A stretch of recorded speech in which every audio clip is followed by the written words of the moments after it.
Вторая международная научно-практическая конференция нейронауки в 21 веке «Проблемы и перспективы» с конкурсом молодых ученых представляет собой международную научно-образовательную площадку, аккумулирующую новейшие данные передовых научных исследований в области нейронаук. У нас в городе Якутске проходит вторая уже международная научная практическая конференция нейронауки в 21 веке «Проблемы и перспективы» с конкурсом молодых ученых. Мы проводили эту конференцию в прошлом году. В этом году у нас формат намного расширился, у нас задачи намного более широкие. И главная задача нашей конференции – это, конечно же, трансляция научно-фундаментальных знаний в практическое здравоохранение.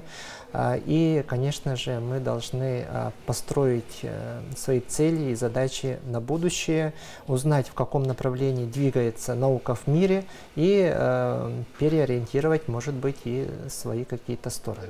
Первый день приняли участие 17 докладчиков из разных стран. Вот у нас в этом году приехали гости из Казахстана, из Южно-Казахстанской медицинской академии, которые представили вчера доклад по заболеваниям спектра оптико-невромиелита Дейвика и по нейрогенетике. Вчера мы прослушали 17 докладов, работали с утра до вечера. Сегодня, значит, у нас идет конкурс молодых ученых, принимает участие также 17 докладчиков. Отрадно, что приехали докладчики из Казахстана. Сегодня выступает 3 резидентов, неврологов и психиатров. Значит, сегодня также у нас принимают участие докладчики, научные сотрудники из Красноярска, и также будут онлайн-подключения из Санкт-Петербурга. Мы принимаем резолюцию по итогам нашей конференции. Мы направляем наши резолюции в Министерство здравоохранения Республики Саха-Якутия, адрес Северо-Восточного федерального университета и в адрес Якутского научного центра комплексных медицинских проблем. Мы уже более 10 лет, например, обсуждали проблему нейродегенеративных заболеваний, и мы видим, что в 2019 году был открыт Центр нейродегенеративных заболеваний при Якутском научном центре комплексных медицинских проблем. Что касается университета, то мы начали курсы повышения квалификации по вопросам двигательных расстройств, болезней Паркинсона, экстрапирамидных расстройств. А также в Минздраве, например, под Минздравом на базе Республиканской больницы номер 1 Национального центра медицины имени Николаева в 2022 году было открыто отделение неврологии и нейрогенетики, и в 2023 году Центр мозга и нейрогенетики. Так что я думаю, что все, что мы делаем, это идет во благо нашего населения и здоровья нашей республики. Перспективы развития науки, конечно, они сейчас ориентир идет на генетику, на нейрогенетику, потому что каждая когорта, каждый этнос имеет свои особенности, и не обязательно, что если, например, одно лекарство действует определенным образом одну когорту, это не говорит о том, что это будет также действовать на другую когорту. Мы это видим, например, на примере антикоагулянтов, и эти же знания мы хотим транслировать в неврологию. И сейчас, конечно же, ориентир идет также на изучение орфанных редких заболеваний, которые встречаются с очень низкой частотой в мире. Мы, конечно, если будем коллаборировать и собирать материалы, то достигнем определенных результатов. Я считаю, что как раз наша конференция нейронауки в 21 веке отражает наше общее понимание проблем нейронаук. И на самом деле мы тоже вместе со всем миром изучаем генетические аспекты, изучаем фармакогенетические, социально-генетические, клинико-социальные аспекты. И все эти вопросы обсуждались на конференции вчера. Сегодня они отражены в выступлениях молодых специалистов. Поэтому эта тема в развитии действительно. Нейродегенеративные заболевания, как одна из групп, где нейронауки могут помочь пациентам, которые страждут и ждут нашей помощи. Поэтому я считаю, что перспективы есть. Да, мы работаем над этим. Впечатления конференции самые положительные. Это действительно международное событие. Большая делегация из Казахстана, молодых специалистов, ведущих специалистов из Великобритании. Университет представлен якутский, да, очень полно в программе. Поэтому действительно эта конференция помогает специалистам общаться, взаимодействовать, организовывать общие исследования, ставить вопросы и решать их. Программа охватывает широкий круг вопросов, да, это и сосудистая патология, и нейродегенеративные заболевания, и молекулярные исследования, клинические, с использованием современных шкал, нейровизуляционных методов. Поэтому очень приятно участвовать в комиссии и слушать и видеть молодые лица, горящие глаза, умные выступления. Поэтому замечательное мероприятие. Очень теплый прием коллег, поэтому всегда будем стремиться на такие мероприятия. Замечательно организовано, так что большая благодарность университету, медицинскому, кафедре. Психологическое здоровье нам сохраняет любовь к близким, да, любовь к своей профессии, любовь к своему краю. Но если нужна помощь, да, если все-таки вот эти наши, да, способы не позволяют нам чувствовать себя хорошо, да, мое пожелание обращаться к специалистам, да, тем более в вашем крае действительно специалисты хорошие, квалифицированные, и решаются вопросы организации помощи, да, это не так легко, но я так понимаю, что все больше возможностей получить эту помощь профессиональную, неврологическую, психологическую, поэтому пожалуйста, да, то есть не только мы рассчитываем на себя, на своих близких, но и на специалистов, и тогда действительно можно сохранить психологическое и соматическое здоровье. Я приехала из далекого южного региона Казахстана, являюсь главным неврологом Туркестанской области. В то же время являюсь куратором города Шымкента. Это город, третий город, мегаполис республиканского значения у нас в Казахстане после Алматы и Астаны. У нас большое количество населения, плотность населения высокая, где-то около 3,5 миллионов весь регион занимает. И, естественно, в нашем регионе очень много различных своих особенностей. И наш регион заселен различными национальностями. Это в том числе, ну, такие как узбеки, такие как турки, у которых в традициях именно кровно-родственные браки, бридинг-браки. И в результате этого идет как бы рост наследственных нейродегенеративных заболеваний, нейромышечной патологии, такая патология, как эпилепсия. Поэтому у нас, естественно, идет развитие нейрогенетики, так как и в Якутии. Мы поняли, прибыв в Якутию, что Якутия – это уникальный регион, где экстремальные климатические условия, удаленность населенных пунктов, далее генетические особенности населения, которые формируют особую эпидемиологию данного, наследственных заболеваний данного региона. И у каждой, видите, у каждого регионе, я в своем регионе, здесь в Якутии есть свои уникальные такие особенности именно в неврологии, где способствуют развитию конкретно нейрогенетики. Нейрогенетика – это такая наука, это такое направление, в настоящее время развивается во всех странах мира, и все решается на геномном уровне, и в том числе и я смотрю, в Якутии очень как бы широко развивается эта наука. Почему? Потому что здесь свои особенности этногенетические. И здесь конкретно идет развитие таких заболеваний, как бокового амиотрофического склероза. Мне очень понравилось, как вчера доложили на конференции. Это прежде всего болезнь Паркинсона. Тоже на генетическом уровне идет развитие. Спинальная мышечная атрофия, спинально-церебелярная атаксия, то есть наследственных атаксий. И, конечно же, идет большое внимание к именно формированию регистра данных заболеваний, внедрению молекулярной диагностики. Ну, то, что и у нас все это проводится. И поэтому у нас, конечно, есть над чем работать. И вот данная конференция, она, конечно, ценна тем, что выступали коллеги разных неврологических школ. Это способствовало расширению научного диалога, это приводит к международному сотрудничеству еще глубже изучать данные заболевания. То есть изучать в сравнительном аспекте, что мы упустили, что можно взять от коллег из Якутии.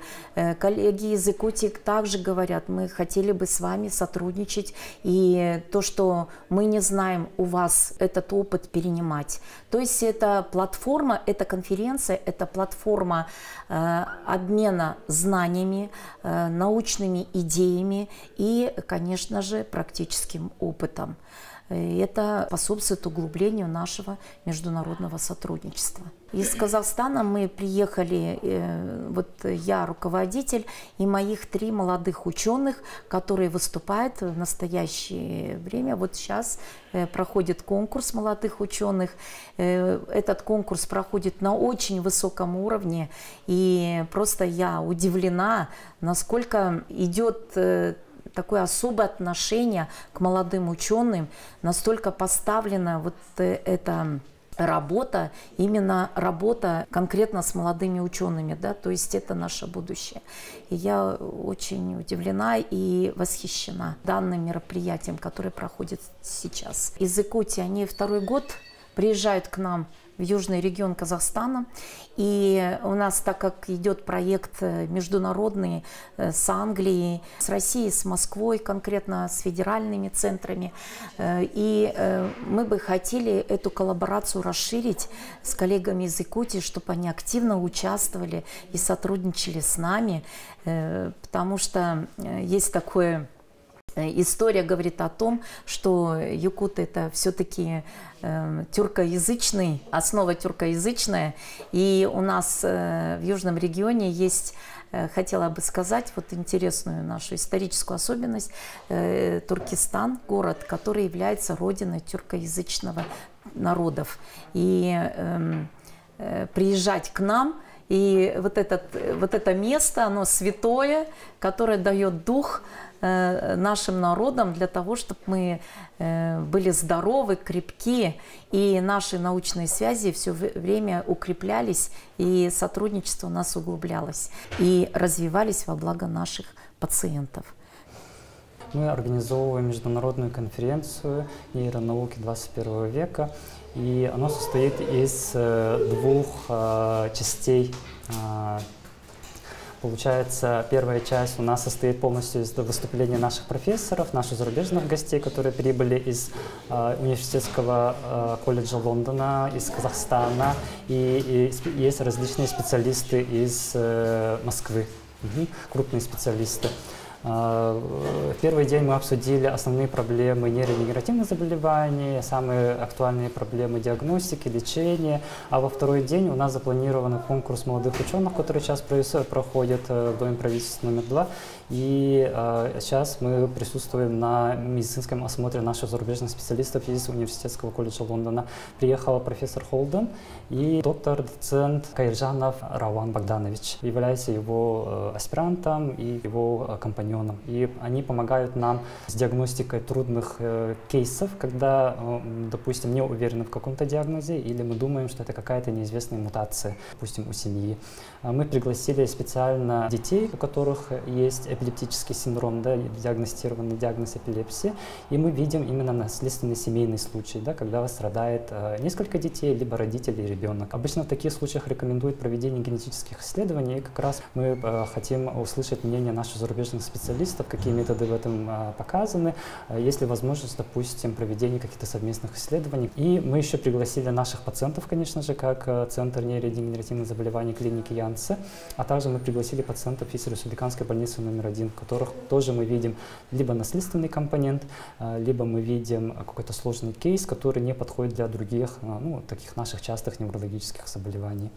То есть мы с помощью наших зарубежных специалистов определяем, помогаем нашим пациентам определиться с диагнозом. Если мы определились с диагнозом, то можем определиться и с лечением. Международных конференций мы проводим достаточно, но в таком формате, чтобы зарубежные специалисты смотрели наших пациентов, участвовали в осмотре и давали какие-то рекомендации, да, по лечению, по каким-то обследованиям, да, и вообще пообщались с нашими пациентами. Такого мы проводим впервые.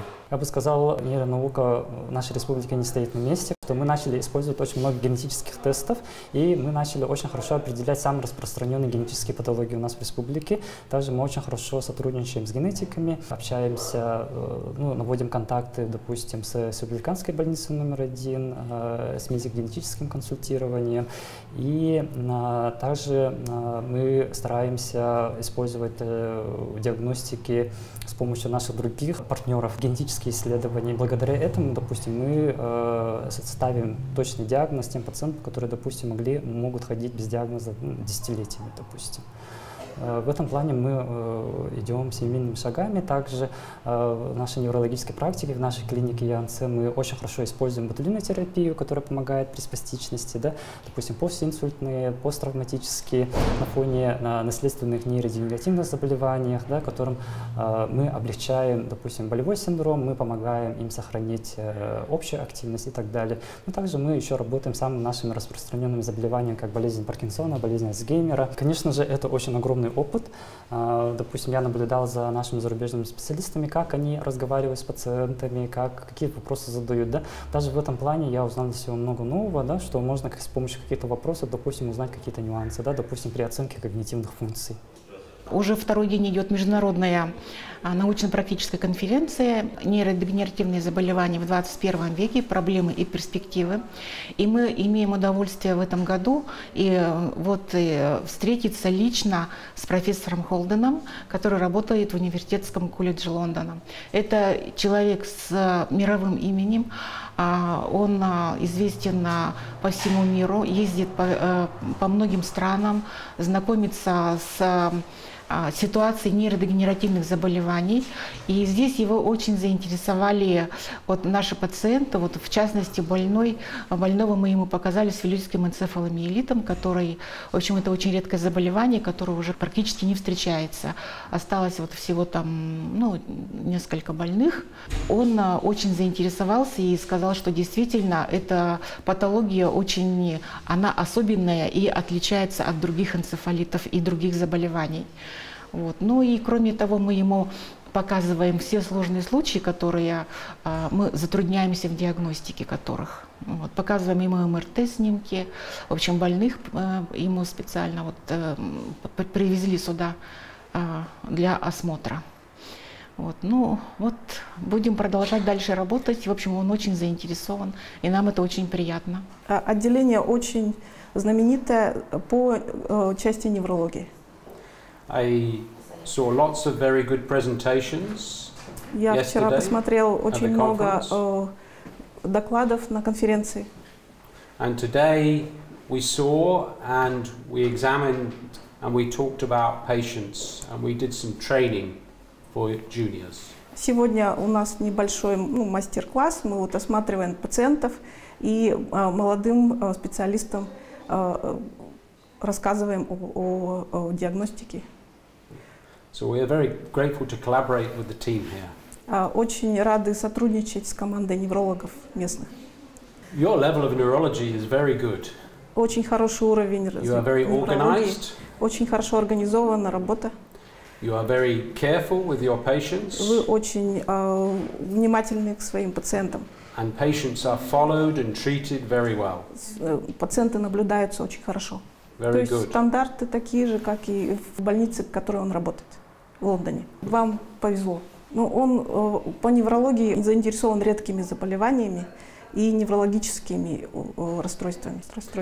And these disorders are very important because we have very few treatments. То есть они очень важны, потому что лечение очень сложно излечить. And this is why it's important to work together with many different collaborators in the world. То есть поэтому важно сотрудничать с другими специалистами во всем мире. To look at the causes and to try and find treatments. Чтобы выяснить причину и найти лечение. Я бы хотела и далее сотрудничать с местной командой. Они очень умные, очень интеллигентные люди, хорошие специалисты. И я думаю, что работа будет в дальнейшем очень плодотворная. Первый наш взгляд – это то, что по сравнению с другими странами, соседними странами, например, вот как Казахстан, там, Монголия и так далее, мы во всех этих странах были, так мы ездим во многие страны, изучаем пациентов, знакомимся с докторами, с местными исследователями. На самом деле уровень неплохой. Почему? Потому что есть все-таки доступ к генетическим тестам, даже если не здесь, в самой Якутии, но образцы отправляются в крупные города. То есть, ну, я не знаю, они платные или бесплатные, скорее всего, они платные, и нету возможности у всех пациентов позволить себе платные исследования. Ну, конечно, мы не можем сравнить уровень развития службы нейрогенетики в постсоветских странах.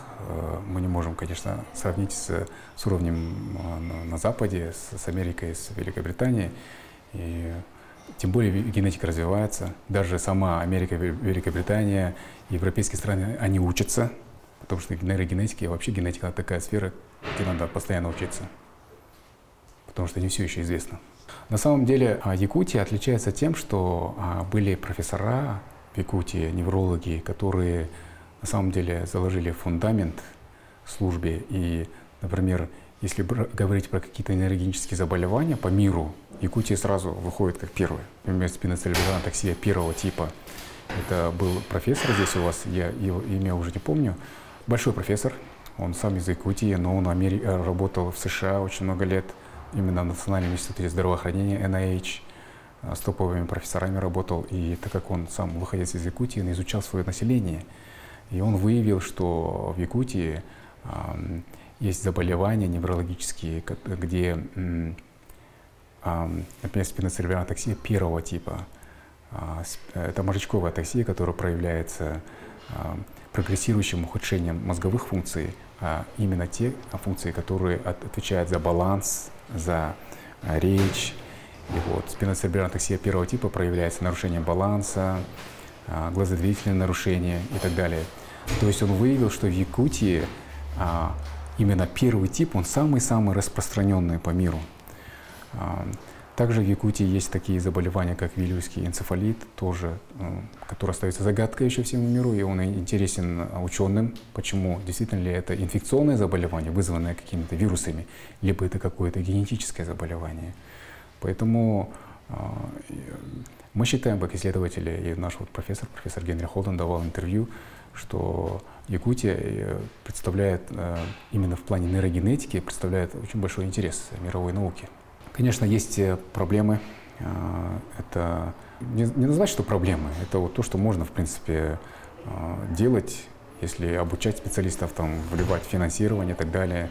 Например, более хороший доступ к генетическим тестам, потом анализы, не только генетические, но функциональные анализы. То есть брать у пациентов биопсию кожи, чтобы из этой биопсии кожи можно потом исследовать функцию этого гена. То есть можно вырастить мозг, части мозга из кожи. То есть можно кожу взять, перепрограммировать кожу, чтобы из клеток фибробласта кожи можно вырастить мозг и изучать механизм этого заболевания вот, в клетках мозга, так скажем.